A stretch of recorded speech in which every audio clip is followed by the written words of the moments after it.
Before we begin, viewer discretion is strongly advised.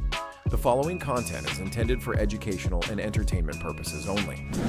This is the official courtroom testimony from Day 59 of the federal trial of Sean Diddy Combs, as reported by Inner City Press. No one in the packed courtroom was prepared for what happened next. The voice of a generation. When the prosecutor announced Adele Lori Blue Adkins, the courtroom didn't just fall silent, it seemed to stop breathing entirely. This was the witness nobody saw coming, the testimony that could either be the most powerful or the most unexpected of the entire trial. The woman who walked through those courtroom doors carried herself with a different kind of gravity than the previous witnesses. This wasn't the glamorous superstar the world knew from sold-out stadiums and Grammy stages. Instead, Adele appeared almost ordinary. A 35-year-old woman in a simple black dress, her famous voice about to be used not for entertainment, but for justice. She moved with the deliberate pace of someone who had spent months wrestling with a decision she never wanted to make. As she approached the witness stand, her eyes briefly swept the gallery, acknowledging the weight of the moment before settling on Sean Diddy Combs at the defense table. For the first time in weeks of proceedings, Diddy looked genuinely unsettled. The confident demeanor that had carried him through celebrity testimony after celebrity testimony suddenly cracked. He shifted in his chair, whispered urgently to his attorney, and for just a moment looked like a man who knew his carefully constructed world was about to collapse. Adele took the oath with hands that had written some of the most emotional songs of the 21st century. But when she spoke her first words, they carried a different kind of raw honesty. "Your Honor," she said, her distinctive voice carrying clearly through the courtroom. "I've built my career on telling the truth through music. Today I'm here to tell a different kind of truth, one that I've been afraid to speak for over a decade." The reluctant witness. Adele's testimony began not with dramatic revelations, but with a careful explanation of why someone of her stature and success would risk everything to testify against one of the most powerful figures in entertainment. "I want to be clear about something from the start," Adele said, her voice steady, but carrying an undercurrent of emotion. "I'm not here because I have anything to gain. I'm here because I have everything to lose by staying silent." She described her initial reluctance to become involved in the case. "When the federal investigation began, when other witnesses started coming forward, I thought I could stay out of it. I told myself that what I had witnessed wasn't central to the case, that my testimony wasn't necessary." But that changed when she began seeing the pattern of other witnesses' stories. "As I watched the proceedings, as I heard testimony from people like Justin Bieber, Kanye West, others, who had found the courage to speak, I realized that my silence was no longer just about protecting myself. It was about enabling a system that had harmed too many people." Adele explained how she had been contacted by federal investigators months earlier. "They weren't pressuring me to testify. They simply wanted to know if I had any relevant information about Sean Combs' activities. At first, I said no, but that wasn't entirely true." The decision to come forward was ultimately driven by her role as a mother. "I have a son. When I think about the young artists, the vulnerable people who have been harmed by this system, I realize that staying silent makes me complicit in creating a world where my own child might not be safe." Adele's voice grew stronger as she continued. "I've spent my career singing about heartbreak, about pain, about the human condition. But there's a difference between artistic truth and moral truth. Today, I'm here for moral truth." She looked directly at the jury. "What I'm about to tell you, I've never told anyone before. Not my management team, not my closest friends, not even my family. I've carried these secrets for over a decade because I was afraid of what speaking out would cost me." The Malibu gathering, Adele's testimony, took a dramatic turn as she described the specific incident that had haunted her for years, a private gathering at a Malibu mansion that would become central to the prosecution's case. It was August 2013. Adele began her voice taking on the precise tone of someone who had rehearsed these details countless times in her mind. "I had just finished my 21 tour, and I was in Los Angeles working on what would become my 25 album. Sean invited me to what he called a creative retreat at his Malibu property. She described the invitation as seemingly innocent. Sean positioned it as an opportunity for collaboration, a chance to work with other artists in a relaxed private setting. He talked about the importance of creative freedom, of being able to experiment without the pressure of public scrutiny. The gathering included approximately 20 people, artists, producers, industry executives, and what Adele described as a handful of very young people who seemed out of place among the established professionals. The atmosphere was strange from the beginning, Adele testified. There was an undercurrent of tension that I couldn't identify at first. People seemed nervous, almost fearful, despite the luxurious setting and expensive hospitality. As the evening progressed, Adele noticed disturbing patterns in the behavior of the host and several guests. Sean was very controlling about who could go where in the house. Certain areas were off limits to most guests, and there were security personnel positioned throughout the property in a way that felt more like containment than protection. The turning point came when Adele witnessed what she described as a crisis situation involving one of the younger attendees. A girl who couldn't have been older than 19 was clearly in distress. She was trying to leave, saying she needed to call her mother, but she was being prevented from doing so by Sean's security team. Adele's attempt to intervene revealed the true nature of the gathering. When I tried to help this girl when I suggested that someone should call for medical assistance because she appeared to be having some kind of breakdown, I was told by Sean himself that I was overreacting and that the situation was under control. But what Adele witnessed next would haunt her for years. I saw this girl being physically restrained and taken to a private area of the house. When I tried to follow, I was blocked by security. Sean told me that some people couldn't handle the creative process, and that discretion was essential for everyone's protection. The culture of silence. As Adele's testimony continued, she revealed the sophisticated system of psychological manipulation and legal intimidation that kept witnesses silent for years. What happened that night in Malibu wasn't just about one incident, Adele testified. It was about a culture, a system that Sean had created where abuse was normalized, where victims were silenced, and where witnesses were made complicit through fear and legal threats. She described how within days of the Malibu gathering, she was contacted by representatives from Diddy's legal team. They didn't threaten me directly. Instead, they sent a comprehensive non-disclosure agreement and suggested that signing it would be in everyone's best interest, including my own. The NDA was accompanied by what Adele called subtle intimidation. I was reminded of how much my career depended on industry relationships, how easily those relationships could be damaged by misunderstandings about private events. The message was clear: sign the agreement and stay quiet or face consequences. Adele initially resisted signing the NDA, but the pressure intensified. I started receiving calls from people in my own team, my management, my label representatives suggesting that it would be professional to sign the agreement. They framed it as protecting everyone's privacy, but I understood what it really meant. The psychological manipulation was sophisticated and relentless. Sean's people made me feel like I was being paranoid, like I had misinterpreted what I had seen. They suggested that my emotional reaction to the situation was evidence that I wasn't thinking clearly about the business implications. Eventually, Adele signed the NDA, but the decision haunted her. I told myself I was protecting my career, my ability to make music, my financial security. But I knew I was really protecting a predator and abandoning a victim who needed help. The system extended beyond legal agreements to media manipulation. Over the years, I noticed how stories about Sean's behavior would be buried, how potential witnesses would be discredited, how the narrative was always controlled to protect his reputation. Adele described feeling trapped by her own success. The more successful I became, the more I had to lose by speaking out. My silence wasn't just about my own career anymore.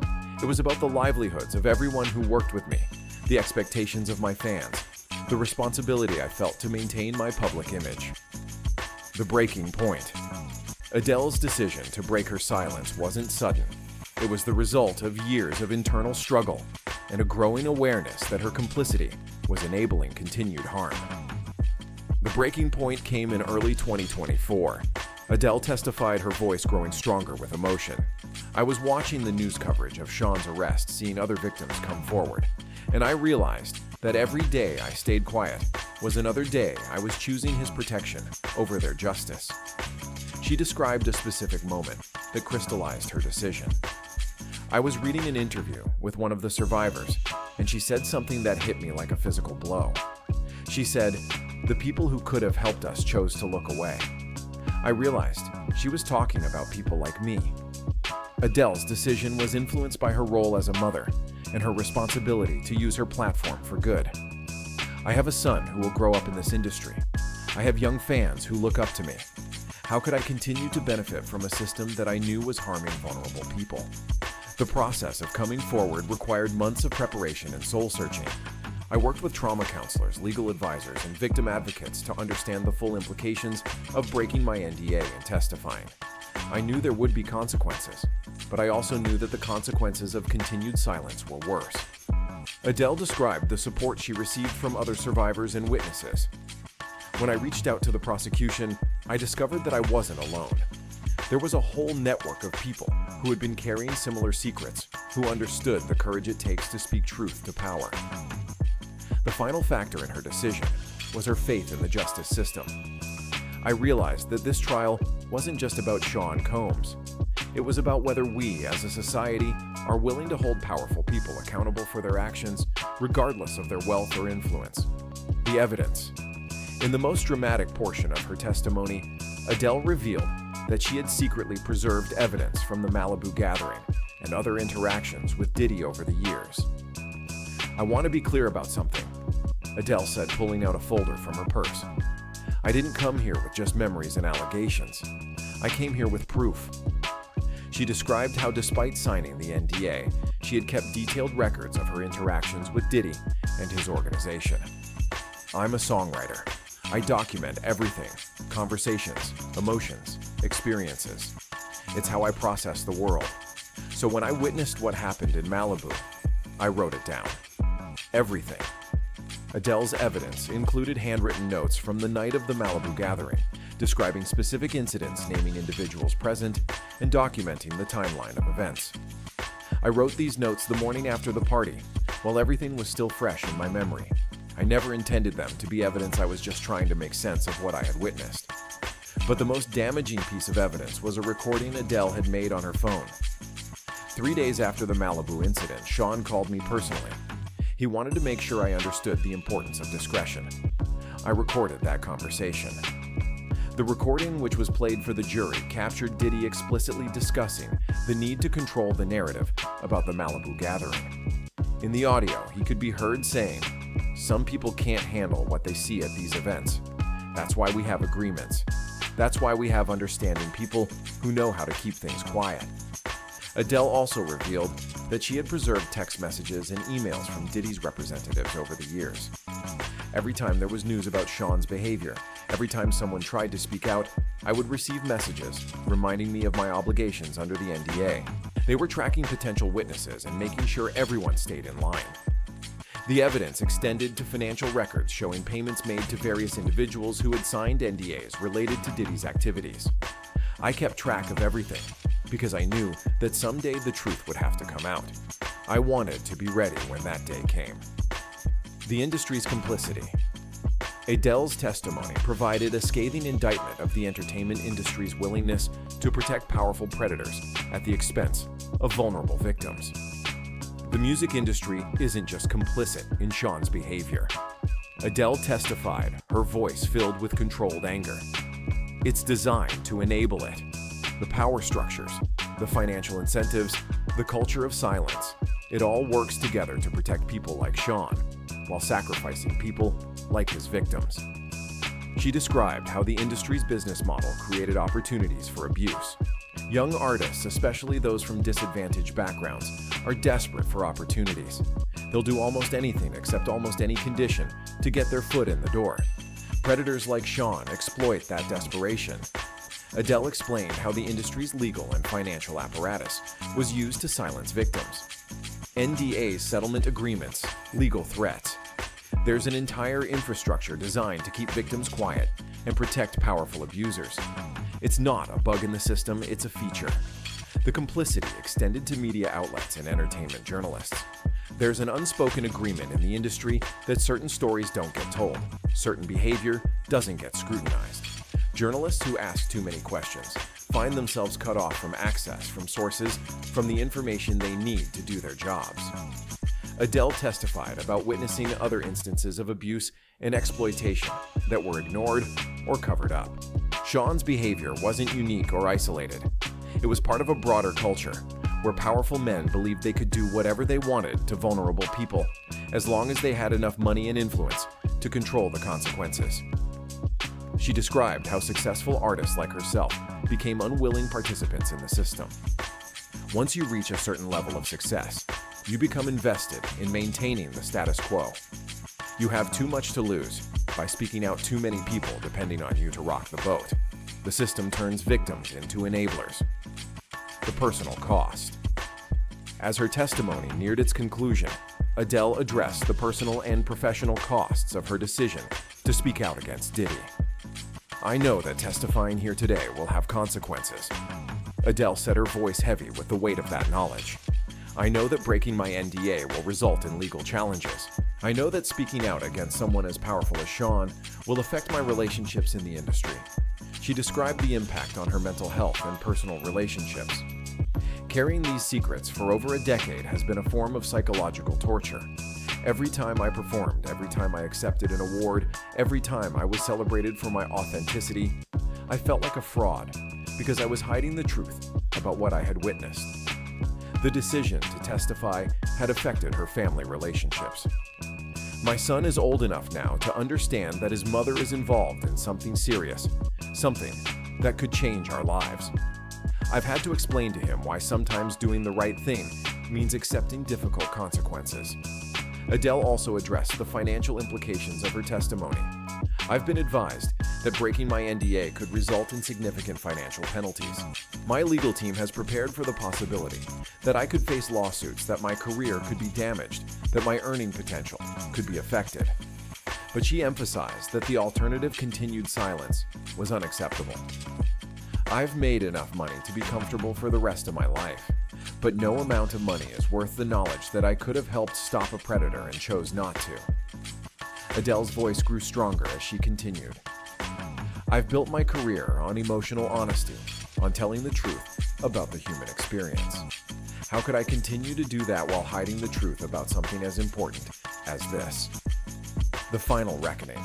As Adele prepared to conclude her testimony, she addressed Sean Combs directly for the first time during her appearance. Sean, she said, looking across the courtroom at the defendant, I want you to know that I don't take any pleasure in being here today. I don't hate you, and I'm not seeking revenge, but I can't continue to protect your secrets while your victims suffer in silence. Her voice carried the full power of her famous vocal range as she continued. You created a system where vulnerable people were exploited, where witnesses were silenced, where truth was sacrificed for profit. That system depended on people like me, choosing comfort over courage, success over justice. Adele addressed the broader implications of her testimony.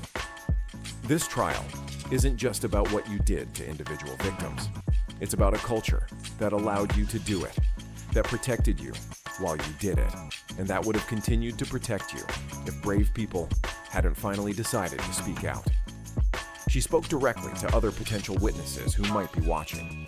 To anyone out there who has witnessed abuse, who has been silenced by NDAs or intimidated by powerful people, know that your voice matters.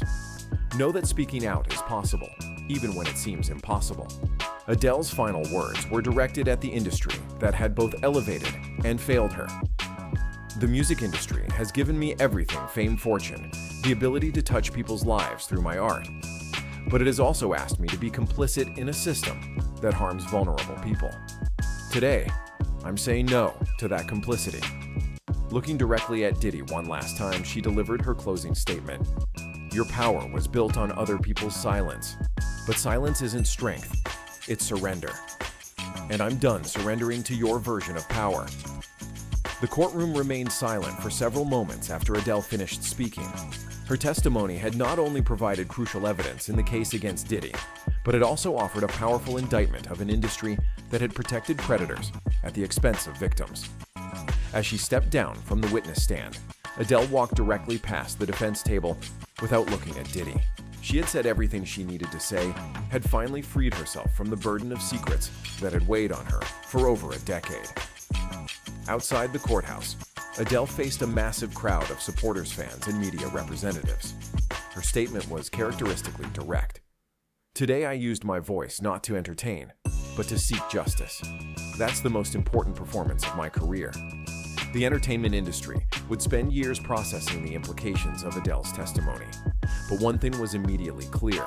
One of the world's most beloved artists had chosen truth over comfort, justice over career protection, and courage over silence. The voice that had moved millions through song had just moved the world through truth.